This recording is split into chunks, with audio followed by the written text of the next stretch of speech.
నందమూరి తారక రామారావు గారి 103వ జయంతి సందర్భంగా నల్లాలబావి చౌరస్తాలో వారి జయంతి ఉత్సవాలు ఘనంగా నిర్వహించడం జరుగుతుంది.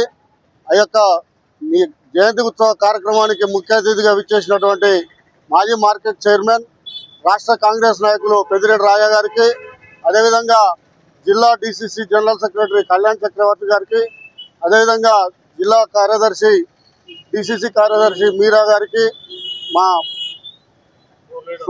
మాజీ ఫ్లోర్ లీడర్ నర్స యాదవ్ గారికి, అదేవిధంగా జానీ వైకి, ఇక్కడికి సూరయ్య గారికి, ఇక్కడికి ఇచ్చేసిన ఎన్టీఆర్ అభిమానులందరికీ కూడా పేరు పేరున నా యొక్క నమస్కారాలు, ధన్యవాదాలు తెలియజేసుకుంటూ, అన్నగారు అంటే ఏ పార్టీలో ఉన్నా ఎక్కడ ఉన్నా అందరూ గుర్తుంచుకునే వ్యక్తి.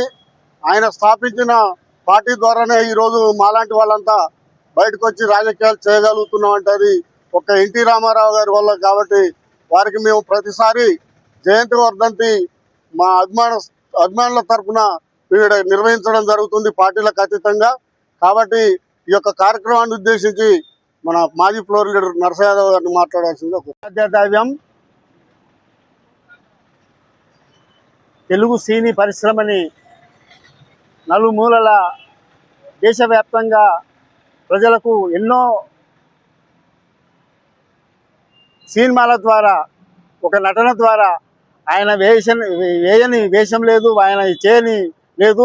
తెలుగు ప్రజలందరి ఆత్మాభిమానానికి చాటి చెప్పిన మహోన్నత వ్యక్తి నందమూరి తారక రామారావు గారి 103వ జయంతి సందర్భంగా ఈ సమావేశానికి ముఖ్య అతిథులు గౌరవనీయులు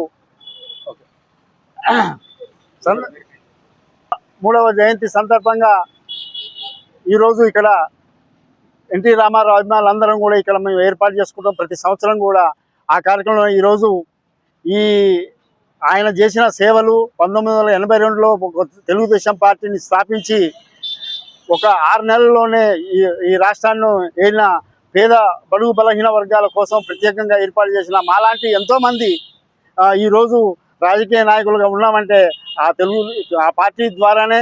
ఈరోజు ఆయన పెట్టిన ఒక మహోన్నత వ్యక్తి పెట్టిన దాని వల్లనే చెప్పి సందర్భంగా మేము అందరూ తెలియజేస్తూ వారికి ఘనమైన నివాళుల్ని, వారికి ఎప్పుడు కూడా వారి ఆత్మశాంతి కలగాలని చెప్పి ఈ సందర్భంగా కోరుకుంటూ, ఆయన చేసిన ఏ కార్యక్రమం అయినా పేద ప్రజలకు, పేదల మనిషి, పేదలకు ఎలాంటి కార్యక్రమాలు చేసినో మీకు అందరికీ తెలియదు కాదు.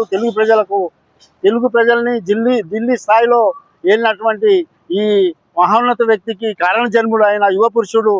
ఆయన అట్లాంటి వ్యక్తిని మనం ఈరోజు జన్మదినం జరుపుకోవడం మా అందరి యొక్క ఒక శుభదినంగా మేము భావిస్తూ ఈ కార్యక్రమాన్ని విజయవంతం చేసినందుకు మీ అందరికీ కూడా ధన్యవాదాలు తెలియజేస్తున్నాం. కానీ మీరు ఎరగని అన్న ఎన్టీ రామారావు గారు 9 రోజుల పార్టీ పెట్టి టంకా మోగించి అన్ని పార్టీలు మట్టి కర్పించి ఆయన అఖండ విజయం సాధించి ముఖ్యమంత్రి అయ్యిండు. ఒక సినిమా యాక్టర్ గా ఎంతో మంది రాజకీయ భిక్ష పెట్టిండు. ఆ భిక్షలు ఇవ్వాలి కౌన్సిలర్ కలిసిన ఆ రోజు అయినా ఈ రోజు మాట కలుతుండే ఆయన పుణ్యం అనుకునే ఎంతో మంది రాజకీయ ఉద్యమస్తులందరూ కోటీశ్వర్లు అయ్యి, మంత్రులు అయ్యి, ఎమ్మెల్యే ఎంపీలు అయ్యి, స్పీకర్లు అయ్యి ఎంతో మంది అన్న చేసిండు. అన్న ఉంటే రాష్ట్రపతి కానీ కొన్ని సందర్భాల్లో ఆయన మానసికంగా ఒత్తిడయ్యి ధైర్యం తెలగబడి కాబట్టి ఆయన పరిచయం కాలేకపోయిండు. ఇంకా బాగుండేది అసలు. ఈ రాజకీయాలలో ఓపిక ఉండాలి కానీ నిజంగా నేనే తమ్ముంటే అంటే మాత్రం ముందుంటే మాత్రం కాదు. ఇంకబట్టి పుణ్య పాల్గొంటారు, ఓపిక ఉంటే కూడా లీడర్ అవుతాడు. అన్న చేయబట్టి ఇలా మాట్లాడగలుగుతున్నా. ఆనాడు ఉన్నటువంటి అప్రస్తుత లేకుండా అట్టాటి వర్గాలు కూడా అసలు అంటే ఉండేది. అన్నాడు బిఆర్ అంబేద్కర్ గారు రాజ్యాంగ పొందు కూడా అన్న ఇంటి మధ్య కలిపిపోవడం ఎన్నో అన్న చేసిండు. ఇలా మరి ఒక్క తింటే 5 ఏళ్ళతో పోతున్నటువంటి అన్నగారి బిచ్చే 2 రూపాయల బియ్యం మసూరి బియ్యం రేవంత్ పెట్టిండు. ఆ గంట రేవంత్ తగ్గింది. అన్నగారికి అందరికి వచ్చినందుకు మీ అందరికి పాదాలు. జై హింద్, జై కాంగ్రెస్, జై. చాలా శుభదినము.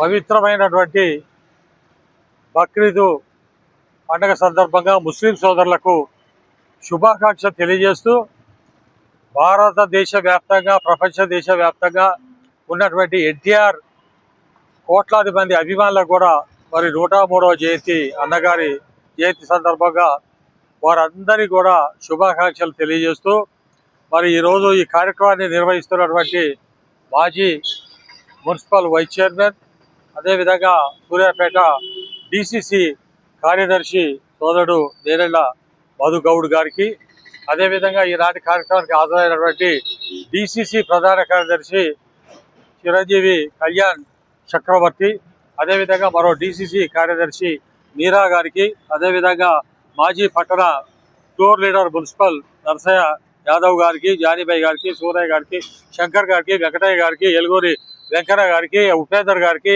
మన గురగడ్డి వెంకన్న గారికి, గురగడ్డి కృష్ణ గారికి, మన హరి గారికి, అదేవిధంగా వెంకటనారాయణ గారికి, ఎన్టీఆర్ వీరాభిమానులు అయినటువంటి హాస్యలు, రామాచారి, మరి మిగతా మిత్రులు ఎవరైనా పేరు మర్చిపోతే అన్యదా భావిస్తుందని చెప్పి ఈ సందర్భంగా తెలియజేస్తూ, మరి ఎన్టీఆర్ అంటేనే ఒక విప్లవం.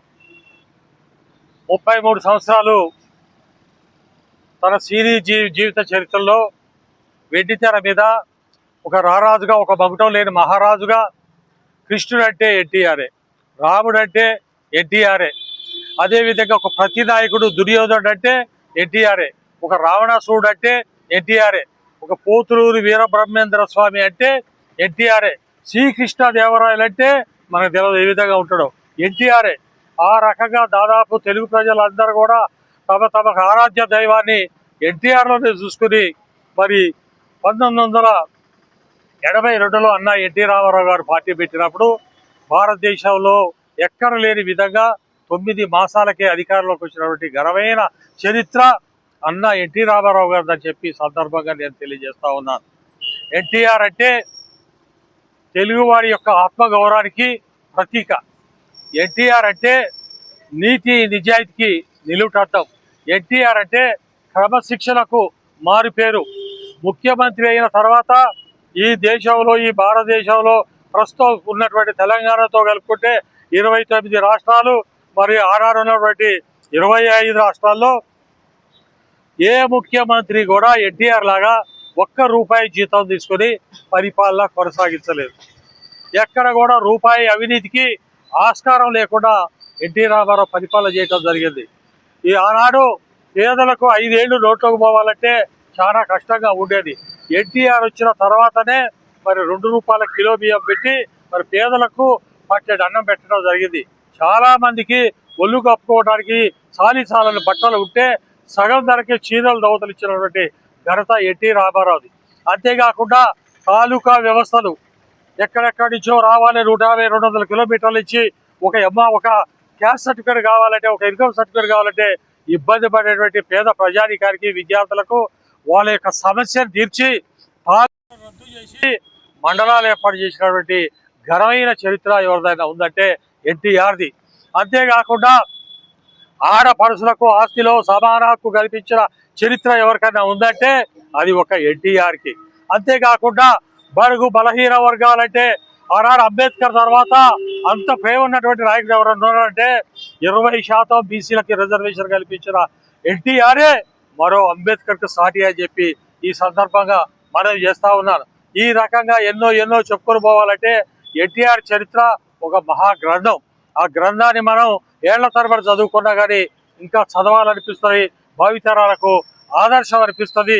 మరి అటువంటి ఎన్టీ రామారావు గారు మేమందరం ఎవరో ఏ పార్టీలో ఉన్నా రాజకీయంగా ఈరోజు తెలంగాణలో వివిధ కారణాల వల్ల తెలుగుదేశం పార్టీ లేకపోవటం వల్ల మేమందరం వేరు రాజకీయాల్లో ఉన్నా, ఎక్కడ ఉన్నా మేమందరం కూడా ఎన్టీఆర్ జయంతి అన్న, ఎన్టీఆర్ వర్ధంతి అన్న, మేమందరం కూడా అన్న ఎన్టీ రామారావు గారికి ఎప్పుడు కూడా ఘనమైన నివాళులు అర్పిస్తాం. ఈ సందర్భంగా నేను ఒకటే చెప్తా ఉన్నాను, ఈ మోడీ ప్రభుత్వానికి ఎంతో మందికి ఈ దేశానికి సేవ చేసినటువంటి నాయకులు ఉన్నారు. వాళ్ళందరినీ కూడా వారి అవకాశాలు బట్టి మరి భారతరత్న బిరుదులు ఇవ్వడం జరిగింది. కానీ ఈరోజు భారతరత్న ఇవ్వాలంటే దానికి నిజమైన వారసుడు ఎవరు ఉన్నారంటే అది ఒక ఎన్టీ రామారావే. నేను ఎందుకు చెప్తున్నానంటే మోడీ గారు ఒక విషయం గుర్తుంచుకోవాలి. ఎన్టీ రామారావు గారు నేషనల్ ఫ్రంట్ పెట్టి ఆనాడు కాంగ్రెస్ ప్రభుత్వానికి వ్యతిరేకంగా కాంగ్రెస్ ప్రభుత్వాన్ని గద్దెదించాలని చెప్పి 97లో ఎన్టీ రామారావు గారి సారథ్యంలో నేషనల్ ఫ్రంట్ పెట్టినప్పుడు ఆ రోజు ఎన్టీ రామారావు గారికి సమకాలికులు వాజ్పేయి గారు, ఎల్కే అద్వానీ గారు, చండ్ర రాజేశ్వరరావు గారు, రామకృష్ణ హెగ్డే, ఎంజి రామచంద్రన్ వాళ్ళందరూ కూడా ఎన్టీఆర్కి సమకాలికులు. అటువంటి సమకాలికులు ఒక వేదిక మీద తీసుకొచ్చిన చరిత్ర ఎన్టీ రామారావుది. ఆ రోజులలో మోడీ గారు సామాన్యమైన కార్యకర్త, ఒక ఆర్ఎస్ఎస్ కార్యకర్త. అందుకే చెప్తా ఉన్నాను, మోడీ గారు వచ్చినప్పుడల్లా ఇక్కడ ఎన్టీ రామారావుని కీర్తిస్తూ ఉంటాడు. చాలా సంతోషం. కీర్తించడం కాదు, మోడీ గారికి మేము విజ్ఞప్తి చేస్తున్నాం. మోడీ గారికి తెలుగు ప్రజలు అటు ఆంధ్ర తెలంగాణ 2 రాష్ట్రాల నుంచి 10 కోట్ల మంది ప్రజానికాన్ని నుంచి మేము డిమాండ్ చేస్తున్నాం. ఎన్టీ రామారావుకి వచ్చే జయంతి కల్లా భారతరత్న ఇవ్వకపోతే మోడీ ప్రభుత్వం మీద ఈ తెలుగు ప్రజలందరూ కూడా తిరుగుబాటు చేస్తారని చెప్పి సందర్భంగా హెచ్చరిక చేస్తా ఉన్నాం. జై ఎన్టీఆర్. ఎన్టీఆర్ అమర్ హై.